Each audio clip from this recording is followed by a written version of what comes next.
On the coast, they whisper of a wedding that never ended. A bride drowned on her wedding night, her veil tangled in the tide. Fishermen found her body days later, covered in salt, her skin hardened white as stone. They buried her in a cliffside chapel. But when storms roll in, locals say the salt bride rises from the sea, dragging her veil behind her, searching for her groom.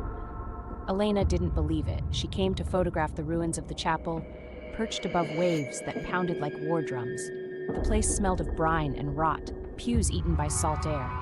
In the center stood a statue, carved entirely from salt, of a woman in a wedding gown. Her face was unfinished, blurred, as though the sculptor had never dared finish it. That night, rain lashed against the inn where Elena stayed.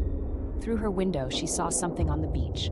A figure in white, veil trailing in the surf, walking toward the cliffs. She grabbed her camera, heart hammering. The next morning, she returned to the chapel. The salt statue was different. The face was sharper now, lips parted in a faint smile.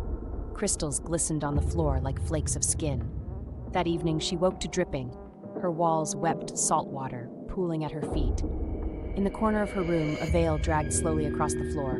Elena blinked, and the room was empty. She fled to the chapel at dawn, desperate for answers. Inside, the statue's veil stretched farther, trailing along the pews like a living thing. The bride's face had fully formed, eyes hollow, mouth wide, teeth jagged salt. The veil lifted on its own.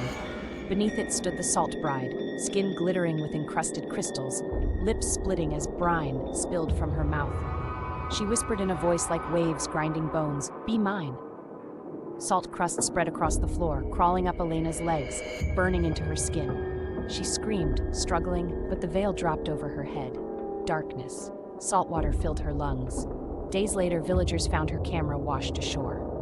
The final image showed Elena, face obscured by a veil, her body already stiff with a crust of white.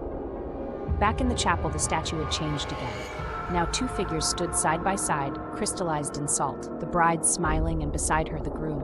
Elena's face locked in eternal terror, her veil fused into hers. When storms rage, the cliffs echo with faint vows carried on the wind, a wedding chorus sung through salt-choked throats.